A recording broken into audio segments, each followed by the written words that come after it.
허환구의 라디오 오늘. 여러분 안녕하십니까, 허환구입니다. 태풍 흰남노 우려한 대로 강력했습니다. 흰남노는 오늘 오전 7시 조금 지나서 울산 앞바다로 빠져나가 정오쯤 울릉도를 지나 북쪽 해상으로 멀어졌습니다. 우리 지역은 오후 들어서면서 언제 그랬냐는 듯 밝은 햇살이 구름 사이로 비쳤습니다. 예상보다 경로가 오른쪽으로 치우치면서 경북 북부 지역은 상대적으로 피해가 적었지만 동부 지역인 포항과 경주 지역의 피해가 컸습니다.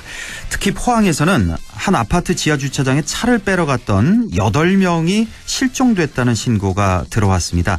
현재 1명이 숨진 채 발견됐고요. 7명이 실종된 상태입니다.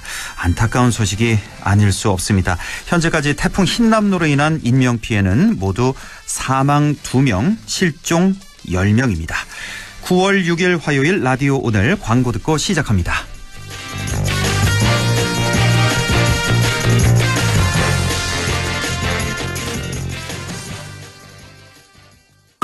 LG화학의 친환경 소재 브랜드 렛제로. 자연의 흔적을 제로로. 지구의 부담을 제로로. 환경에 해로운 것부터 탄소 배출 순 증가율까지 제로로. LG화학이 렛제로의 이름으로 화학의 방향을 바꿉니다. LG화학 렛제로. 자, 던졌습니다. 돌직구인가요? 이건 처음 보는 철직구네요. 돌직구보다 빠른 주문과 배송 속도, 눈앞에서 확 떨어지는 가격까지. 이 놀라운 선수가 누구죠? 국내 최초 온라인 철강직구 쇼핑몰 스틸 1번가. 말씀하신 순간 철직구 또 가네요. 스틸 1번가. 렉스턴 스포츠와 가을 여행. 아들, 올가을엔 액티비티 딱! 어때? 아니, 엄마랑 힐링 여행이 딱일걸? 오, 둘 다 좋은데? 가을 여행엔 온 가족이 만족할 렉스턴 스포츠가 딱! 넓은 데크가 준비돼 있으니까. 9월 구매 시 캠핑 외건 패키지까지 딱! 지금 쌍용자동차 전시장에서. 안녕하세요. 배우 유연석입니다. 추석 선물 고민되시죠? 추석엔 스팸, 일찍 스팸. 추석엔 스팸, 일찍 스팸. 모두 좋아하는 스팸. 추석엔 스팸, 일찍 스팸. 이번 추석에도 스팸을 선물하세요. 네, 라디오 오늘 화요일 순서 시작하죠. 일부 생활 속 법률 문제를 쉽고 명쾌하게 풀어보는 안형진의 쾌도난법, 안형진 변호사와 함께하겠고요. 2부 이슈 오늘에서는 우리 지역 대마 산업에 대한 기대와 관심이 높은데요. 최근 관련 조례안을 발의했죠. 경북도 의회 김대일 의원을 연결해서 자세한 얘기 들어보겠습니다. 이어서 한 주간의 시사 이슈 알아보는 시간, 최요한의 시사 따라잡기도 준비되어 있습니다. 라디오 오늘 생방송 놓치신 분들은 유튜브로도 다시 들으실 수 있습니다. 많은 애청 바랍니다. 네, 쾌도난법 바로 시작합니다. 오늘도 안형진 변호사와 함께하겠습니다. 안 변호사님 안녕하십니까? 네, 안녕하십니까? 예, 이제 며칠 있으면 민족의 대명절 추석인데요. 추석 연휴 기간에는 이제 교통량도 많아지고 제수용품이나 선물 등을 사시느라 전통시장, 마트를 방문하시는 경우도 많아서 교통 관련 법률 문제도 많이 발생할 수 있는데요. 오늘은 이와 관련된 얘기 나눠보겠습니다. 자, 안 변호사님 어떤 얘기부터 시작할까요? 지난해만 해도 코로나 때문에 기항하지 않는 경우는 많았습니다. 근데 올해는 방역 규제가 많이 완화돼서 또 많은 연예인이 기항할 것 같은데요. 네. 이제 문제는 경북 북부의 경우에는 주차장이 완비되지 않은 개인주택이나 지역이 많아서 한바탕 큰 주차 문제를 겪을 수 있어 보인다는 점인데요. 그렇죠. 예. 그래서 그때 좀 남의 집이나 상가 주차장이나 이런 데 주차를 하는 경우도 왕왕 있는 것 같습니다. 네. 그런데 최근 이와 관련해서 나무집 주차장에 함부로 주차한 사람을 건조물 침입죄로 처벌한 사안이 있어서 좀 주의를 요하는데요. 건조물 침입죄요? 예, 남의 그렇습니다. 집 주차장에 함부로 주차했을 때? 예. 건조물 침입죄. 예, 요게 좀 구체적으로 들어보셔야 되는데 사안은 그렇습니다. 한 작년 8월에 A라는 사람이 서울 서초구에 있는 5층 규모의 다세대 주택 1층 주차장에 이제 관리인 허락 없이 차량을 한 1시간 정도 주차했던 사안입니다. 1시간? 예. 그래서 건물 주차장 구조가 이른바 필로티 형식이라 하는데요.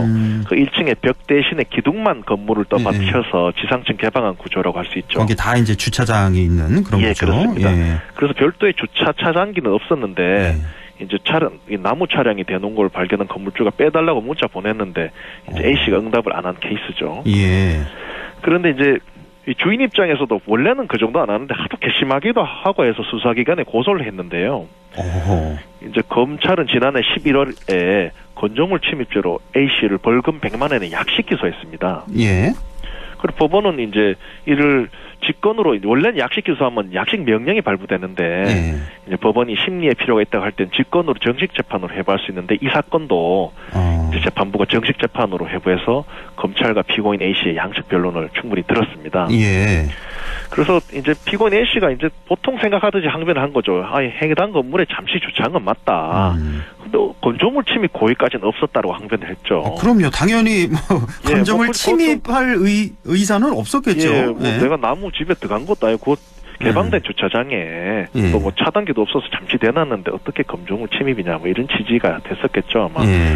그런데 재판부는 이제 A 씨가 주차한 1층 필로티 공간은 그 형태 및 구조상 건물의 이용에 제공되고 있고 외부인이 함부로 출입해서는 안 되는 공간임이 명확하게 드러난다라고 하면서 A 씨에게 건조물 침입의 미필적 고의가 인정된다.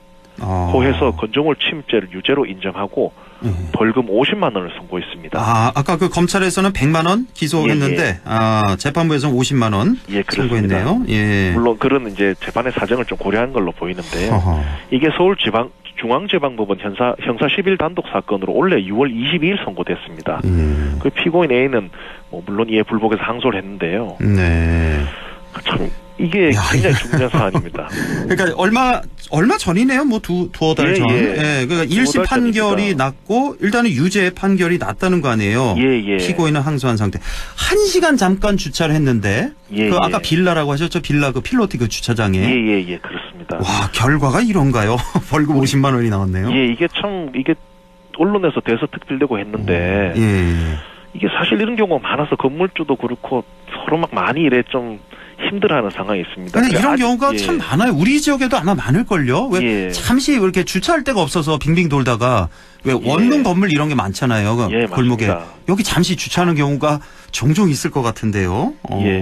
그래서 이게 아직은 확정된 사안은 아닌데 뭐 검찰도 기소했고 1심 법원에서도 유죄 판결이 나는 걸 보면은 이제 타인의 건물 주차장에 그 건물주나 사용권자 허락 없이 함부로 주차하면은 그 돈 좀 아끼려고 편하게 하려다가 벌금형까지 맞고 전과까지 생길 수 있다는 점이기 때문에 조금 조심할 필요가 있다는 점이고요. 그렇네요. 한편으로 건물주나 사용권자 입장에서는 그런 것 때문에 골머리 썩는 분들이 사실 좀 많으세요. 그렇겠죠. 그래서 참 그러면 살짝 얌체 주차해놓고 이래 그런 분들한테 대해서는 뭐 고소하면은 또 이런 어떤 응당의 처벌을 받게 할 가능성이 상당하다. 이런 점을 좀 말씀드릴 수 있고요. 그 추석 때도 좀 이게 운이 나쁨 이런 식으로 좀 엮일 수 있으니까 조심하는 말씀 드릴 수 있고 다만 이게 아까 말씀드렸듯이 1심 판결에 따른 것입니다. 그래서 항소심과 대법원 결론이 나면 또 말씀을 드리고자 합니다. 1시간 그 주차했다가 고소까지 당해서 1심 판결 벌금까지 50만 원 당한 이런 경우인데 이게 과태료나 이런 게 아니라 벌금으로서 전과입니다. 전과죠. 이거는 벌금은. 그러니까 아까 그 집주인이 왜 문자까지 보냈다 그랬잖아요. 근데 거기만 응답을 했었어도 여기까지는 오진 않았을 텐데. 그렇습니다. 죄송하다고 빨리 뺐으면 될 건데 뭐 전화를 안 받고 이런 분이 많으세요. 그럴 때는 윤리적으로 그러면 안 되고 그럼요. 법적으로 이거는 범죄가 될 수 있다는 어떤 1심 판결이 있었다라는 점을 꼭 말씀드리고 싶습니다. 저는 오늘 이 안영진 변호사 이렇게 쭉 설명을 들으면서 솔직히 말해서 좀 찔립니다. 저도 이런 경우가 있었거든요. 그러니까 시내 그쪽 갔는데 도저히 빙빙 돌아도 세울 데가 없어서 잠시 그때 뭐 한 5분 10분 세웠던 경험이 있는데 원래는 이거 불법이 되겠군요. 이게 그러니까 이런 경우가 이제 최초인가 보네요. 이렇게 사건이 제가 알기로는 이 언론에 게. 이제 대서특별된 거 보면 굉장히 희귀한 사례고 특이한 사례입니다. 이게 절대 사실 누가 주차했다고 뭐 싸우고 이래 말지 고소까지 그 고소장 작성해 넣겠습니다. 적어도 배꼽도 큰데. 아무리 그러면 고소하면 조사까지 가서 받아야 되는데. 맞아요. 근데 하도 이게 이런 일이 서초구가 특별히 좀 주차공간이 부족하거든요. 뭐 서울 여기보다 더 할 테니까요. 거기는. 그렇습니다. 아무리 내 주차장이지만 뭐 잠시 남이 주차했다고 해서 이거 고소까지 하냐 이렇게 생각하시는 분들 이거 좀 너무 심각한 거 아니냐 이런 분들 많이 계실 것 같은데 그러니까 현재까지는 일단은 판례가 일단은 1심 판결이긴 합니다만 예, 건조물 침입죄로 벌금 처벌을 받았다는 거. 예. 맞습니다. 아이고. 사실 뭐 우리 지역도 그 왜 필로티형 이렇게 주차장이 있는 원룸 건물이 상당히 많잖아요. 네, 맞습니다. 예, 예. 정말 주의를 하셔야 되겠군요. 잘못하면 이거 고소까지 당할 수 있다는 말씀 해주셨고. 자, 그리고 이거 말고 또 주차장 관련해서 또 조심할 게 있다면 또 어떤 걸 생각할 수 있을까요? 예, 이제 장을 많이 보실 건데요. 예, 예. 그 통상 마트나 전통시장 주차장을 보면은 도로하고 주차장하고 바로 돼 있는 경우는 거의 드뭅니다. 그 인도를 사이에 두고 주차장 입구가 있는 경우는 대부분인데요. 이렇게 인도 예, 주차하려면 인도를 가로질러서 예, 이제 주차장 들어가요. 예, 대부분이 이렇죠. 예, 그래서 법적으로 이런 경우는 주차장 소유자가 관할 관청에 도로 점용 허가라는 걸 받아서 인도로 주차장 진입로로 사용하는 건데요. 요거는 사용 자체는 적법합니다. 허가 받았으니까요. 예. 그런데 문제는 이제 이 주차장을 드나들면서 진입로로 사용되는 인도 부분은 그게 사람들도 보행하고 차들도 통행한 곳이어서 항시 접촉사고 위험이 있다는 점인데요. 그럼요. 예. 이 중요한 점은 이렇게 주차장 진입로로 쓰이는 인도 부분을 지나가다가 사람을 치여 다치게 하면은 이거는 인도 침범 사고로 처리된다는 점입니다. 여기는 자동차 예. 도로가 아니니까요. 엄밀히 인도니까. 당연히 있지만 인도니까. 아하, 예. 그 문제는 인도 침범 사고는 11대 중과실 중에 하나로서 자동차 보험에 가입돼 있어도 형사처벌을 받는다는 점이죠. 이게 12대 중과실 범죄군요. 뭐 예를 들면은 뭐 중앙선 침범이라든지 신호위반 이런 게 있습니다. 보험 예, 들어도 처벌 받는 건데요. 예. 이것도 거기에 해당한다는 겁니다. 그래요. 그래서 이 마트나 상가 등 주차장 출입하실 때 전부 시간에 참 쫓기세요. 그래서 급히 들어가시고 막 급히 나가시고 이런 경우 많은데요. 예. 이때는 특히나 거기 길에서 치면은 보험 처리되는데 그 부분 인도에서 고치면은 인도 사고로 돼가지고 처벌 받으니까 그래도 좀 조심히 서행하시며 억수로 조심하셔야 된다. 이 말씀 드리고 싶고요. 그리고 이래 의아하다가 이제 출입료로 사용한 인도에서 사람과 접촉사고 이미 발생해버렸다. 이러면 따지지 마시고 신속하게 적극적으로 사과하고 일정한 보상 지급해서 경찰이 입건되지 않도록 조속히 처리하는 게 제일 중요하다는 거. 형사처벌을 피해야 된다 아닙니까?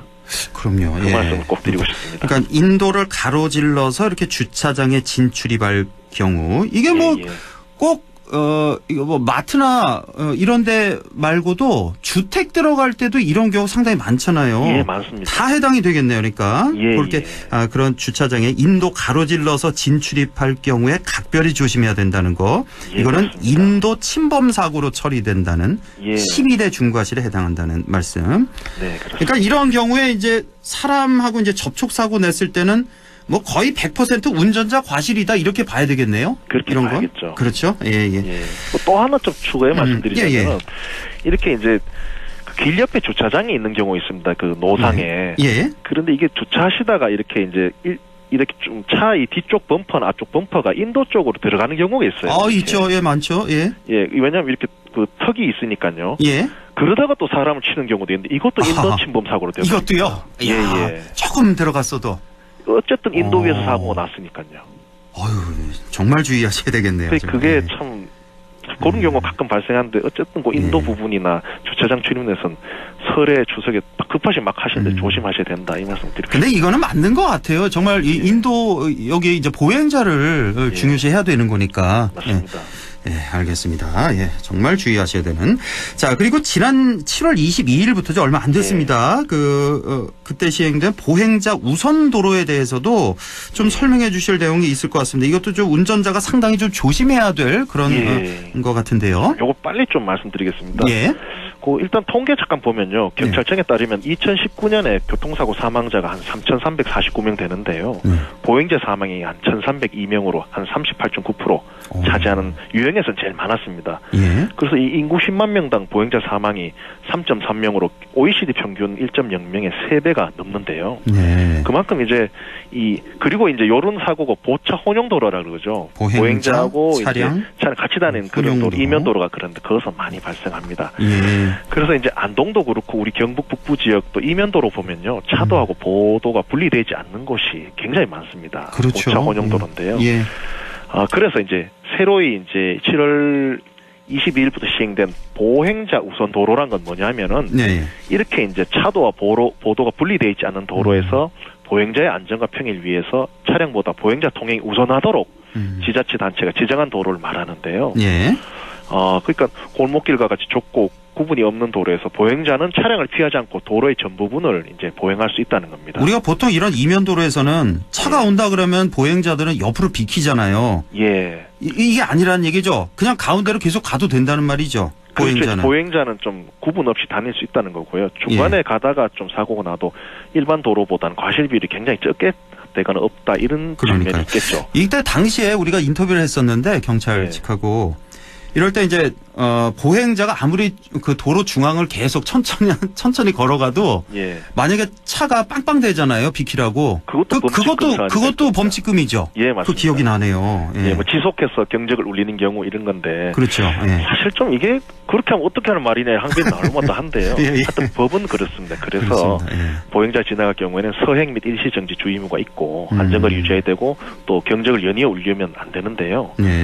그래서 뭐 속도 제한도 있을 겁니다. 그래서 경북 같으면 경상북도청하고 호국 상진공원 사이 250m 도로가 여기에 해당한다는 보도가 있습니다. 그래서 이걸 만약에 이제 어기면은 이제 범칙금 4만 원하고 벌점 10점 처분을 받을 수 있으니 유의하셔야 되고요. 이게 전국에 그 이면도로에 산재에 있으니까 뭐 추석에 어디 놀러 가시나 할 때 조금 조심할 필요가 있습니다. 그렇습니다. 문제는 그렇습니다. 어린이 보호구역 같으면 내비에 표시가 되는데요. 음성으로도 나옵니다. 어린이 보호구역입니다. 이렇게 하고 나오는데 이 보행자 우선도로는 아직 제도 시행 초기라서 표시가 안 돼서 잘 모르시는 경우도 많습니다. 근데 일단 바닥을 보면은 보행자 우선도로라고 페인트로 표시되어 있기 때문에 가실 때 바닥도 좀 보시는 게 중요하다는 말씀 드리고요. 다만 이제 그 내비 등 관련 업체하고 사전 준비가 좀 잘 안 돼 있습니다. 이게.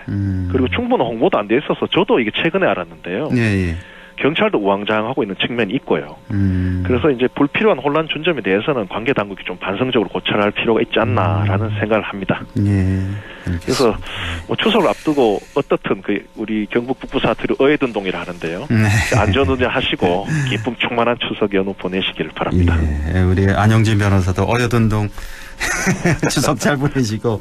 오늘 뭐 급한 약속이 있습니까? 오늘 이거 방송 끝나고? 오늘 아니요, 그게 아니라 지금 앞에 너무 천천히 했나 싶어서 뒤에는 막 속도를 뺐지만 또 이래 됐습니다. 시간은 제가 조절할 테니까요. 그렇습니까? 뭐 천천히. 오늘도 아주 뭐 항상 늘 그렇듯이 아주 유익한 내용 잘 전해주셨습니다. 오늘 이렇게 뭐 빌라나 원룸 같은데 거의 주차 문제, 또 뭐 이면도로 통행 문제 등등에 대해서. 오늘도 잘 배웠습니다. 안영진 변호사님 추석 잘 보내시고요. 오늘도 말씀 고맙습니다. 네, 감사합니다. 네, 라디오 오늘 잠시 후 2부에서 뵙겠습니다.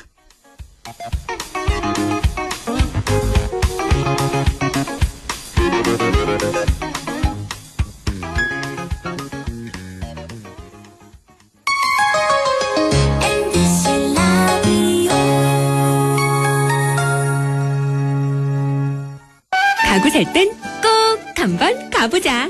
안동 명품 가구 백화점. 흑표 흑침대, 양성국 갤러리, 금성침대, 한국 가죽 소파, 장수돌 침대. 다양한 브랜드 가구를 한 곳에서 쇼핑할 수 있는 대형 가구 전시장. 안동 명품 가구 백화점. 예, 며느라. 밥 했어? 설거지 했어? 쓰레기 버렸어? 청소했어? 빨래했어? 개밥 줬어? 아들 낳았어? 딸 낳았어? 아무것도 안 하고 싶다. 이미 아무것도 안 하고 있지만 더 격렬하게 아무것도 안 하고 싶다. 지금은 그냥 라디오만 듣고 싶다. MBC 라디오. MBC 라디오. 라디오 청취자 10명 중 4명이 듣는 방송. 국가대표 라디오 MBC 라디오.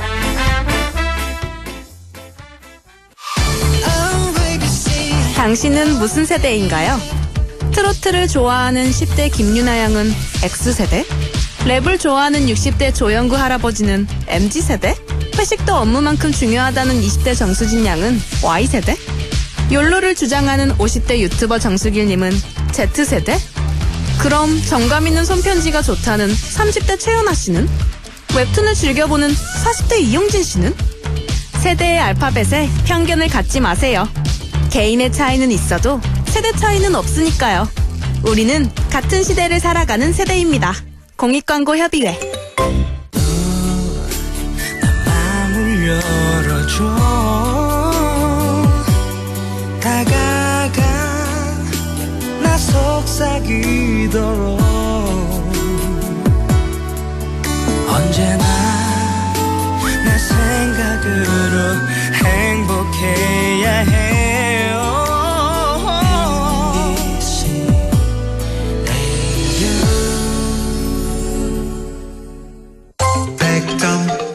MBC 라디오. 네, 6시 25분 32초 지나고 있습니다. 이슈 오늘 시작하죠.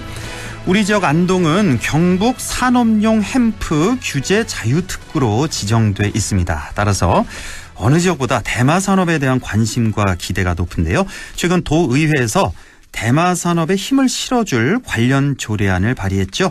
경북도 의회 김대일 의원을 연결해서 자세한 얘기 들어보겠습니다. 김대일 의원님 안녕하십니까? 예, 안녕하십니까. 김대일 의원입니다. 예, 반갑습니다. 예, 반갑습니다. 제12대 경북도 의회 시작된 지 이제 2달여 지나고 있는데요. 의원님께서 이번에 또 문화환경위원장을 맡으셨네요. 예. 예, 뭐 조금 늦었지만 소감하고요. 예. 각오 한 말씀 좀 전해주시죠. 예, 먼저 재선도의원으로 우리 선택해 주신 우리 안동 시민들과 또 경북 도민들에게 감사드리고 제가 또 12대 경북도의회 개원하면서 또 가분하게도 문화위원장을 또 맡게 되었습니다. 지금 어깨가 굉장히 무겁다는 걸 느끼고 예.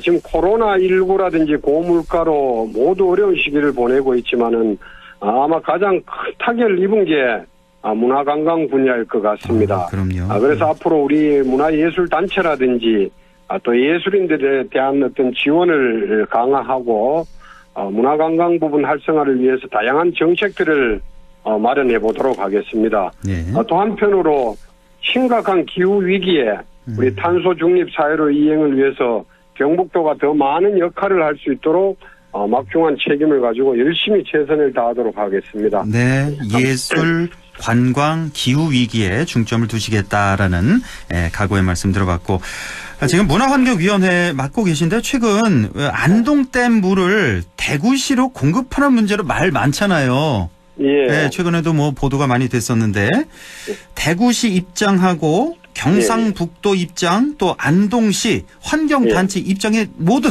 좀 이렇게 다른 것 같은데요. 우리 김대일 의원님은 어떻게 보십니까? 이 문제. 예, 저 일단 낙동강 물 문제는 결국 이용하는 자치단체 간의 협력이나 이래 조정이 필수적이라고 보는데 예. 어쨌든 대구 시민들은 깨끗하고 안전한 물을 먹을 권리가 있고 그렇죠. 또 우리 안동도 이런 물은 하류 시민들과 또 공유할 또 의무도 있다 이래 생각을 합니다. 네. 다만 이제 이로 인해서 우리가 물을 줬을 때 낙동강 본류의 어떤 하천 유지 수량이라든지 또 수질의 문제가 발생되든지 해서는 절대 안 된다는 전제가 또 돼야 되고 그럼요. 또 대신 대구는 또 안전하고 맑은 물을 또 이용하는 보답으로 또 상위에 적절한 보상을 해야 된다는 것이 저희 기본적인 생각입니다. 예. 그렇기 때문에 이제 앞으로 협의하는 과정에서 여러 가지 어려움도 있겠지만은 관계기관 모두가 낙동강이 경북을 하나로 이어주는 매개체고 또 도민과 우리 미래 세대를 위한 영남의 젖줄이다 이런 점을 분명히 생각하시고 또 너무 급하게 하지 말고 신중하게 이렇게 접근해서 어떤 묘안을 찾는 것이 저는 정답이라고 이렇게 생각을 합니다. 예. 그러니까 전체적으로 보면 우리 김대일 의원님은 좀 찬성 쪽에 가까우신 것 같네요. 전체적으로 봐서는. 그렇죠. 네, 그렇게 물을 보면 주는 되겠죠. 건 어쨌든 찬성이라고 하는데 그 전에 분명히 전제가 돼야 되는 게 그렇죠. 전제는 있고. 이게 전체 우리 본류에 이르는 하천 유지 수가 이 제대로 기능을 발휘를 해야 되고 또 거기 어쨌든지 수질에 문제가 있는 물을 하루로 보내서는 안 되기 때문에 그렇죠. 어쨌든 상류에 있는 봉화 석포 저련소 문제도 또 지혜를 짜서 잘 해결하고 그렇죠. 아마 이런 이후에 물을 준다든지 하면 더 많은 사람들의 박수를 또 받을지 않을까 이렇게 또 생각을 해봅니다. 알겠습니다. 지금 이렇게 보면은 보도된 내용만 보자면 지금 권기찬 안동시장과 홍준표 대구시장은 낙동강물 대구 공급하는데 좀 적극적인 것 같고요. 찬성하는 것 같고 환경단체에서는 좀 반대하는 그런 보도도 제가 봤던 기억이 있고 예, 예. 지금 어떻습니까? 뭐 도의회 뭐 다른 의원님들 의견 좀 들어보셨는지 모르겠는데 도의회 전체적인 입장이 어떤지 혹시 뭐 지금 유보적인 입장입니까? 뭐 어떻습니까? 예, 도의회에서도 지금 뭐 신중한 입장인데. 신중한 입장. 예. 예, 어쨌든 뭐 안동시하고 이제 뭐 대구시라든지 깊이 들어가면 아마 약간의 어떤 이해하는 부분에 차이는 있을 거라고 생각을 합니다. 예. 뭐 홍준표 시장 같은 경우는 원수를 이렇게 대구시로 가져가려고 하는 그런 입장이고, 예. 또 우리 금기창 시장 입장으로 봤을 때는 뭐 정수환물을 이렇게 보내서 예. 거기에 합당한 어떤 대가를 우리 안동시가 가져와야 되겠다 하는 뭐 그런 생각들도 있기 때문에 또 그러고 어쨌든 뭐 이게 우리 또 환경단체나 이런 부분에서는 뭐 이왕 물을 줄 바에야 깨끗한 어떤 뭐 맑은 물을 보내줘야 그렇죠. 된다. 정수해서. 그러기 위해서는 낙동강에 이제 안고 있는 그런 뭐 환경 위험 요인들을 좀 제거를 하는 게 급선무다 예, 예. 하는 부분이기 때문에 거기에 대한 어떤 부분에서는 뭐 우리 도의에서도 공감을 하고 예. 뭐 그런 것들이 잘 이루어지는 게 첫째인 것 같고 예. 예. 그런 부분에서 이제 협의 과정에서 아마도 뭐 지자체 간에서 어떤 뭐 묘수라든지 혹은 다 도민들이 다 이렇게 환영하고 박수할 만한 그런 어떤 답들을 찾아가는 게 예. 중요한 부분이 아닌가 혹시 생각을 합니다. 예, 지금 말씀 들어보니까 좀 궁금한 점이 생겼는데 예. 지금 말씀하시기를 홍준표 시장은 그냥 원수를 받길 원하고 예. 권기창 안동시장은 정수해서 보내서 적절한 보상을 받길 원한다. 이런 예. 말씀하셨는데 그럼 혹시 홍준표 시장은 그냥 원수를 받고 대가를 지불 안 하겠다는 그런 의도입니까? 아니 이제 원수를 받았을 때 이제 뭐 상생발전기금이라든지 하는 거 뭐 100억의 어떤 부분을 이제 안동에 제시한다든지 네. 앞으로 통합신공항이 들어섰을 때 어떤 배후에 뭐 조성되는 산업단지에 안동 쪽으로 유치될 수 있게 예, 도움을 주겠다 하는데 네. 뭐 이런 부분도 뭐 좀 뭐 우려하는 그런 바도 좀 사실은 있다고 생각을 합니다. 이게 뭐 어떻게 확약을 정부 사업인데 자치단체에서 확약을 할 수 있는 게 맞는가 싶기도 하고.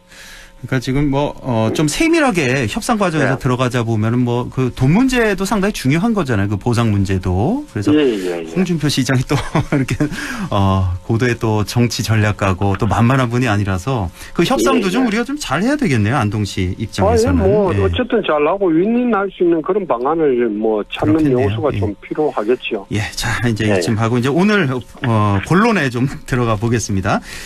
우리 김대일 의원님께서는 최근에 경상북도 대마산업 육성 및 지원 조례안을 발의하셨어요. 예, 우선 이 조례안 발의 배경부터 좀 설명해 주시죠. 예, 지금 많은 국가에서는 뭐 대마의 의료적 사용을 뭐 점차적으로 이렇게 많이 허가하고 있는 그런 입장인데 네. 국내에서는 뭐 대마 연구와 이 산업화에 대한 어떤 관심이 지금 많이 있는데도 불구하고 지금 사실은 인식이라든지 여러 가지 뭐 상황으로 인해 가지고 지금 법적인 제약이 아주 높은 걸로 알고 있습니다. 네.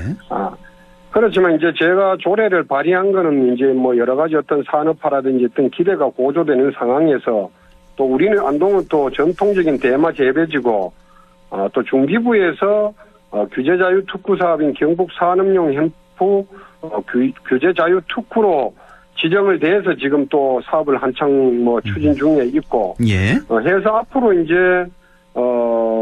본격화되는 대마 사업이 이렇게 본격화되는 그런 시기에 맞춰 가지고 우리 경북도 차원의 어떤 대마 산업 어떤 육성과 지원 체계를 마련할 필요성이 있겠다 해서 이런 조례를 일단 발의를 하게 되었습니다. 예, 사실 이 대마 산업에 대해서 저희 라디오 오늘에서도 인터뷰를 좀 많이 했었어요 그 동안에. 그러니까 그런데 이 대마초에 대한 그 안 좋은 인식 때문인지 그건 뭐 안 좋은 거 아니야, 위험한 거 아니야 이런 인식이 아직도 좀 있는 것 같던데 사실은 그런 게 아니죠 전혀. 대마초하고는 전혀 다른 거. 그러니까 뭐 의료용 대마 성분보다는 이제 의료적으로 합법적으로 사용해서 이제 뭐 어려운 사람들인데 도움을 주자는 어떤 주 내용이기 때문에 그렇죠. 이 산업용 햄프와 대마초는 전혀 다른 개념이라는 거. 대마 산업이라는 게 상당히 미래 성장성도 있고 부가가치도 높은 산업이라서 하긴 뭐 지금 인식이 점점 변하고는 있습니다만 앞으로 좀 더 우리가 좀 홍보를 해야 될 것 같고 이 조례안에는 어떤 내용이 담겨 있는지 궁금한데요. 좀 소개를 해 주시죠. 예. 먼저 경상북도 대마 산업을 육성하고 지원하기 위한 어떤 적극적인 정책 수립을 도지사 책무로 이렇게 규정을 하고 또 세부적으로는 뭐 돈에 있어서 대마 재배 사업 그리고 대마 원료의 어떤 농식품 가공 관련 그리고 이제 마 소재 그리고 안전관리 사업 등에 대해서 예산을 지원할 수 있는 근거를 마련했고 또 나중에는 돈의 대마 산업 육성의 컨트롤 타워가 될 수 있는 그런 경상북도 대마 산업 지원 센터 설치를 규정해 이렇게 놓고 있습니다. 예. 현재 안동은 경북 산업용 햄프 규제 자유 특구로 지정돼 있고요. 이 대마 산업 발전을 위해서 많은 노력을 지금 기울이고 있는 상황인데 그만큼 대마 산업 미래가 밝다라고 보는 거겠죠. 대마 산업 전망이 어떻습니까? 예, 대마 산업은 시장 규모가 뭐 통계마다 약간 차이는 있지만은 공통적으로 고성장을 지금 전망하고 있습니다. 한국바이오협회 보고서 내용을 보면 2025년 대마의 세계 시장 규모를 200조 원 규모로 추정하고 있고 또 의료용 대마 시장도 연평균 22% 정도 성장을 해서 24년도에 가면 51조 원에 이를 것이라고 언론 보도를 통해서 이렇게 내용을 보도하기도 했습니다. 우리가 생각하는 것보다 훨씬 높군요, 이게. 그러니까 뭐 엄청난 이 성장성 높다는 거, 또 부가가치를 지니고 있는 이 대마 산업이 되겠는데 사실 이 대마 성분 의약품이요. 희귀병 또 난치병을 앓고 있는 이런 환자들 치료에 도움이 된다는 얘기 많이 들었는데 이 대마 성분 의약품 어떤 환자의 치료에 쓰이는지요? 대마가 원료 의약품으로 부상하게 된 거는 대마 추출 성분인 CBD가 과거 간질이라 불리던 뇌전증 치료제 성분으로 주목을 받으면서부터입니다. 그래서 세계보건기구에서는 CBD가 치료 효과를 낼 수 있는 질병으로 알츠하이머, 파킨슨병, 그리고 뭐 류마티스 관절염, 뭐 당뇨 합병증 등 여러 경우를 지금 꼽고 있습니다. 그리고 국내에서도 희귀 난치성 질환자가 자가치료용으로 대마 성분 의약품을 공급받을 수가 있는데 지금 허가가 난 품종은 4종류가 있습니다.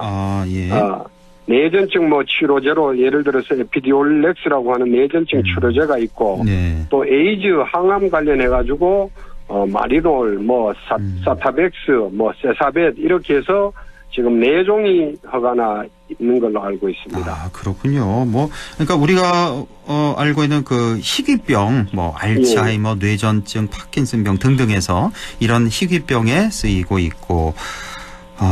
지금 뭐 보니까 뭐 당뇨 합병증, 관절염에도 치료제를 쓰이고 있는 이 대마 성분 의약품이 되겠습니다. 자, 그럼에도 불구하고 여전히 대마 하면 뭐 마약 이렇게 생각하시는 분들 많고 또 그런 탓에 각종 규제에 발목이 잡혀 있는 것도 사실이기도 한데요. 대마 산업 발전을 위해서 어떤 규제 완화가 필요할까요? 대마가 마약 성분으로 인해서 뭐 규제되다 보니까 이제 중독이나 밀수 등의 부정적인 인식이 사실 지금 대다수인데 최근 대마의 유효 성분이 고부가가치 소재로 주목받고 있기 때문에 이에 대한 연구를 활성화하고 또 산업화하기 위해서는 대마를 관련법에서 규제 중심에서 양리 활성화 중심으로 이렇게 바라볼 필요가 좀 있는 것 같습니다. 나라마다 차이가 있지만 대마를 마리화나와 이 햄프로 구분하는 통상적인 기준인 TH 성분 0.3% 이하 또는 미만의 경우에는 마약류 관리법에서 분리해내는 방식으로 규제를 완화할 필요가 있다고 생각을 합니다. 그러니까 이제 대마를 이제 두 가지로 나누는군요. 마리화나 우리가 흔히 알고 있는 이 뭐 마리화나 마약이죠. 이건 환각성분 마리화나가 있고 햄프라는 게 있는데 마리화나는 나쁜 거고 햄프는 좋은 겁니다. 근데 그게 이제 두 개 나누는 기준이 TH라는 성분, 0.3%, 환각 성분이 0.3% 이하면 햄프로 나누고 이상이면 마리화나로 나눈다는 거. 자, 대마 산업이 앞으로 제대로 기지개를 펴려면 무엇보다도 이 마약류 관리에 관한 법률 개정이 이루어져야 될 텐데 이 개정 전망이 어떻습니까? 예, 뭐 사실 현행적으로는 지금 마약관리법에서 한각 성분인 TH 함량에 관계없이 그 한각 성분 관계없이 이제 종자 섬유용을 제외한 대부분 대마 재배와 활용을 전면 금지하고 있는데 예. 어쨌든 지금 뭐 세계적인 추세는 대마 산업이 성장을 하고 있는데 국내에서 이렇게 제재를 하기 때문에 산업화에는 사실 어려움이 있는 걸로 알고 있습니다. 예. 그렇지만 뭐 지난달 다행히도 식약처가 식의약 규제 혁신 10대 과제를 발표하면서 대마 규제를 완화한 내용을 이제 포함시켰고 2024년 12월까지는 마약류 관리법을 개정해서 대마 성분 의약품이 국내 제조와 수입을 허용하겠다 이렇게 발표를 지금 했습니다. 그래요? 예. 그렇기 때문에 앞으로 대마에 대한 인식 개선과 또 본격적인 산업화를 위해서 꾸준한 논의가 필요하겠지만은 이제 대마 성분 의약품의 연구와 제조가 탄력을 받게 될 것 같고 국내 대마 산업화에도 긍정적인 역할을 줄 거라고 기대를 하고 있습니다. 그렇군요. 예, 앞으로 전망은 뭐 괜찮네요. 예. 대마 산업화의 중심은 바로 이 안동이라는 거. 자, 오늘 경북도 의회 문화환경위원장을 맡고 있는 김대일 의원과 함께 대마 산업에 대한 전반적인 얘기 나눠봤습니다. 김대일 의원님, 오늘 말씀 고맙습니다. 예, 감사합니다. 라디오 오늘에서는 청취자 여러분의 참여를 기다리고 있습니다. 우리 지역에서 발생한 사건 사고 소식이나 함께 토론하고 싶은 내용을 안동 MBC 홈페이지 라디오 오늘 게시판에 올려주시기 바랍니다. 전화와 문자 참여도 하실 수 있습니다. 전화는 851국에 7191번, 문자는 샵 0913번으로 보내주시면 됩니다. 문자는 단문 50원, 장문 100원의 정보 이용료가 있습니다. 여러분의 많은 참여 바랍니다.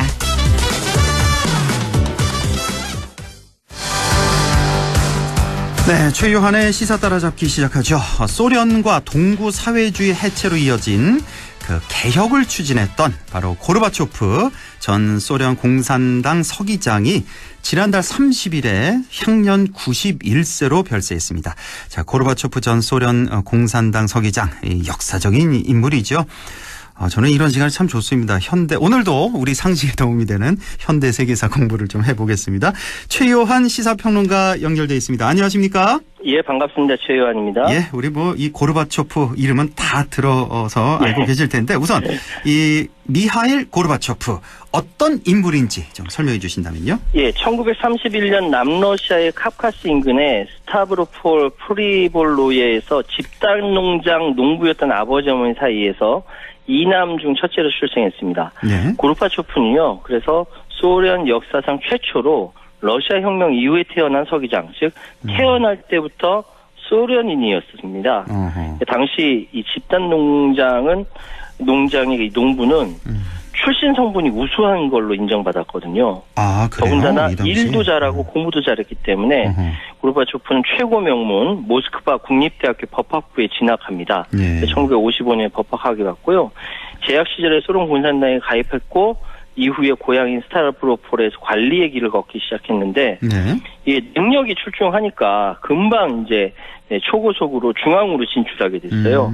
중앙 진출하고 나서 브레즈네프 서기장에게 직언을 하는 등 굉장히 강단 있는 간부로 여겨졌고 그래서 여기저기 소련 공산당 내부에 지지러서 정치국 후보위원을 거쳐서 정치국 위원에 선출됩니다. 그러니까 출세길이 열렸다는 거죠. 1980년대 소련 공산당 정치국에서 최연소 정치 국원이 됩니다. 아, 그렇군요. 고르바초프, 그러니까 1931년생 91세로 이제 별세를 하게 되는데, 그러니까 기본적으로 강단이 있고, 뭐 일도 잘하고 공부도 잘하고 집안도 좋고 똑똑했던 그런 젊은 정치인이다. 이렇게 정리하면 될까요? 예, 맞습니다. 그래서 브레즈네프나 안드로포프 등 최고 권력자들이 고르바초프를 굉장히 아꼈다고 합니다. 근데 다 일찍 사망했죠. 고르바초프를 별로 좋아하지 않던 체르넨코도 금방 사망했거든요. 그래서 정치 안정을 위해서 오래 집권할 수 있는 사람이 누구냐 했더니 정치국 안에서 똑똑하고 공부도 잘하고 강단 있고 젊은 고르바초프가 떠오르게 된 겁니다. 예. 기대를 한 몸에 받았다고 하거든요. 예. 여담으로 소련의 서기장 죽을 때까지 권력을 잡을 수가 있어요. 한 번 잡으면? 올해 작년 91세로 사망한 고르바초프가 만약에 소련이 해체되지 않았다면은 종신 집권을 하게 돼서 37년을 하게 됐다. 그러면 스탈린의 30년 훌쩍 넘는 기록을 세울 수 있었다. 이런 농담도 나왔습니다. 그러니까 소련의 지금 서기장 하는데 이게 이제 우리가 알고 있는 대통령이라고 보면 되는 그렇죠. 거죠? 맞습니다. 소련이 예. 이제 대통령제로 바뀌기 전에 이제 서기장으로 불렀고. 예. 아, 그렇군요. 이제 냉전 시대 종식은 곧 이제 소련 해체로 이제 이어지게 되는데 이제 그가 펼친 정책이 바로 그 유명한 개혁 개방 정책으로 알고 있는데 이게 당시 소련으로서는 대단히 획기적인 정책이었다고요. 맞습니다. 개혁을 페레스트로이카라고 불렀고요. 네. 개방을 글라스노스트라고 불렀는데 네. 이게 이제 개혁을 뜻하는 페레스트로이카를 이제 이 고르바초프가 진행했는데 이게 헌법 개혁, 법률 개혁, 행정 개혁, 공산당과 노동조합 및 소비에트의 기능 분리, 복수 입후보제 선거, 공산당으로부터 소비에트 권력 이양. 그러니까 굉장히 당시로서는 상상을 초월한 정치개혁을 실시했던 겁니다. 예. 대외적인 측면에서는 긴장 완화와 군축 정책 실시하고요. 그러니까 동구권의 체제 변혁과 냉전 종식을 이끌어낼 수 있었던 거죠. 그러니까 우리가 이렇게 제3자 입장에서 이렇게 보면은 정말 훌륭한 대통령이었군요, 당시에. 네, 맞습니다. 상당한 개혁 개방을 추진한. 예. 이 러시아어 또 배우게 되네요. 예. 개혁이 페레스트로이카. 예. 개방이 글라스노스트. 예. 자, 그럼 이 글라스노스트 개방. 예. 이게 어떤 의미를 가진 정책이었나요? 예전에는 소련에 반대하는 문학작품이나 영화, 연극 등이 공개가 되지 않았어요. 근데 글라스노스트 정책을 실시하면서 이게 다 개방됐거든요. 예. 이 글라스노스트 정책을 실시한 이유는 페레스트로이카 경제 정책을 막으려는 소비에트 연방의 공산당 보수파들과 맞짱뜨기 위해서 내놓은 겁니다. 예. 고르바초프는 공개 토론, 비판, 열린 포럼 이런 걸 통해서 더 많은 러시아인들에게 페레스트로이카 개혁 정책을 홍보하려고 글라스노스트를 내놓은 겁니다. 네. 외국 봐라, 외국은 이렇게 개방돼 있지 않냐, 이렇게 좋지 않냐, 라면서 내놓은 것이죠. 그렇군요. 그러니까 이렇게 쭉 말씀 들어보니까 지금 고르바초프가 집권하기 전까지는 지금의 뭐 북한 정도? 그렇게 봐도 되겠네요. 전혀 개혁 개방이 이루어지지 않은 그런 상태. 그런 상태에서 이제 고르바초프가 이 개혁 개방 정책을 이제 실시하게 됐다는 말씀이시고 지금 이 고르바초프의 이 개혁 개방 정책 상당히 당시로서 소련 사회로서는 받아들이기 좀 버거운, 좀 힘든 그런 정책 같아 보이네요. 그러니까요. 예. 그러니까 공산당 수구파들이 나중에 쿠데타를 일으킨 거죠. 예. 근데 젊은 서기장 54살이었습니다, 그때. 예. 고르바초프가 이걸 통해서 무엇을 원했냐면은 당시 소비에트를 다 바꾸려고 했어요. 그래서 어느 쪽으로 가려고 했냐면 북유럽식 사회민주주의 체제로 전환하려고 했던 것이죠. 예. 예. 근데 의도하지 않게 이 페레스트로이카 글라스노스트가 소련을 패망시키는 정책이 되었고 89년대 동독 붕괴 그리고 결국은 1991년 12월 소련마저 해체가 된 거죠. 네. 고르바초프는 이 과정에서 소련의 영향력을 벗어나는 동구 사회주의권 국가들과 소련의 여러 공화국들을 억압하지 않았습니다. 네. 그리고 냉전을 평화적으로 끝냈고 동서관계를 획기적으로 개선시킨 공으로 1990년 노벨 평화상까지 수상했죠. 그렇습니까? 예. 90년에 노벨 평화상까지. 그러니까 고르바초프가 이제 대통령이 된 게 1985년이라고 하셨죠. 54살에.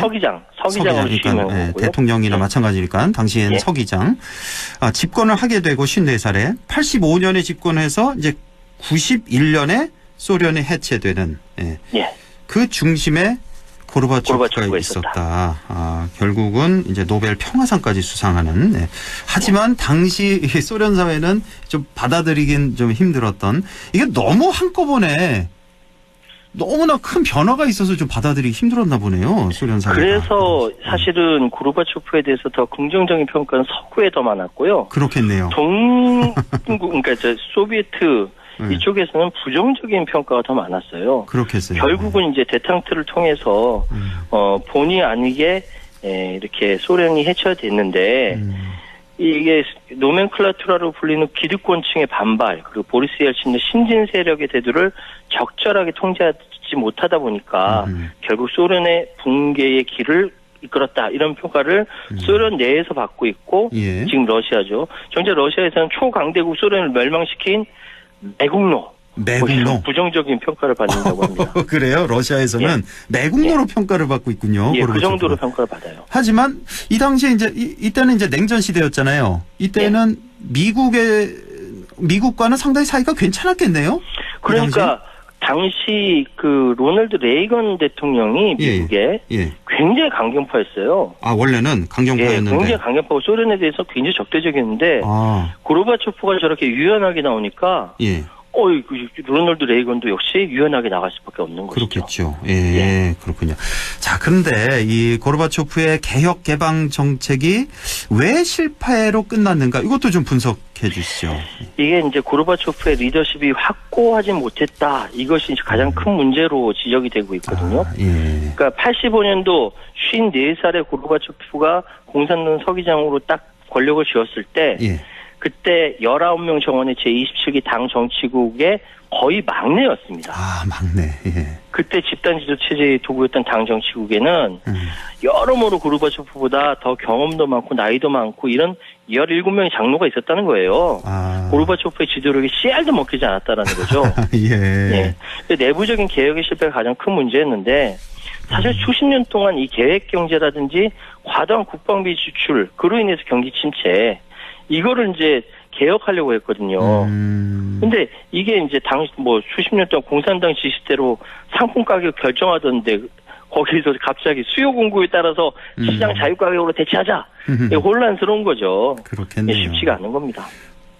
이제 리더십이 확고하지 못했다. 여기는 뭐 나이 문제도 좀 있었을 것 같고, 경륜 등등. 저는 갑자기 지금 이준석 대표가 생각이 나는데 거기에 비유하는 건 좀 그런가요? 상황에 따라서 약간 비슷한 점도 있긴 있네요, 보니까. 자, 그러니까 이 수십 년간 관행처럼 이루어지던 상황이 이제 한꺼번에 바뀌게 되니까 러시아 사람들 상당히 당황했을 것 같고, 반발도 상당했겠고, 맞습니다. 고르바초프 당시에 굉장히 어려운 싸움을 했었겠네요. 그러니까 국영상점에 싼값에 내놓아야 할 물건을 이 공산당의 이 간부들이 부패한 간부들이 암시장으로 빼돌려가지고 몇 배 이상의 가격을 비싸게 파는 거예요. 그럼 물가 오르지 않습니까? 그렇죠. 그래서 이거 화폐 개혁까지 했는데 이것도 이제 효과가 별로 없었고요. 그래서 사실은 1991년 8월 소련의 군부가 쿠데타 일으켰다가 실패한 이후에 고르바초프의 지도력은 사실상 다 잃어버렸고 그거는 떠오르는 스타였던 보리스 옐친이 다 차지했던 것입니다. 91년에? 91년에 이제 옐친 시대가 되는 건가요? 그렇죠. 옐친의 권력이 사실상 실권이 다 넘어가 버린 거죠. 그러고 보니까 고르바초프가 이제 집권한 게 85년부터 91년 이렇게 보는 건가요? 그럼 6년? 제가 아주 어렸을 때인데 되게 오랫동안 집권했었던 것 같은데 6년이었군요. 그러니까 그만큼 굉장한 영향을 미쳤기 때문에 그렇게 보일 수가 있는 거죠. 그렇군요. 자, 근데 생각해 보면 고르바초프가 내놓은 이 체제 화합의 길이 개혁 개방 정책이 사실 소련 내에서는 상당한 혼란과 반발, 고통이 있었지만 결국은 우리가 세계사적으로 평가를 해보자면 냉전을 끝내는 큰 계기가 됐다 이렇게 볼 수가 있겠어요. 고르바초프는 젊은 시절부터 굉장히 합리적이고 민주적인 태도를 지닌 신세대 공산당원이라는 평가가 많았거든요. 그러니까 당의 딱딱한 위계 질서나 고령화된 지도부에 점점 염증을 느꼈다. 이런 자서전에 이렇게도 되어 있습니다. 그러니까 기질적으로 전형적인 공산주의자는 아닌 것처럼 보입니다. 게다가 이제 지금 그가 정권 잡고 나서 민족주의가 막 분출하면서 여기저기서 막 반발하는데 예전 같으면 군대 이끌어서 확 제압했을 텐데 그렇게 하지도 않았고요. 결국은 이제 유화적인 정책을 통해서 민주적으로 진행하다 보니까 보수파의 쿠데타로 고르바초프는 한순간에 나락으로 떨어졌지만 그리고 그 실권을 옐친이 가져갔지만 의도하지 않은 소비에트의 해체가 결국은 냉전을 끝내게 만들었고 결국은 필연적으로 역사에 발전이라고 볼 수 있는 거죠. 그렇게 방향으로 흘러가게 되었습니다. 저도 이 고르바초프 얘기에 푹 빠져서 듣다 보니까 시간이 지금 오버가 돼서 끝내야 되겠습니다. 예. 국민과 맞서 싸워서 이기는 권력은 없다. 부패하고 무능한 권력은 무너진다라는 교훈까지 말씀드리겠습니다. 자, 최요한 시사평론가님 고맙습니다. 예, 감사합니다.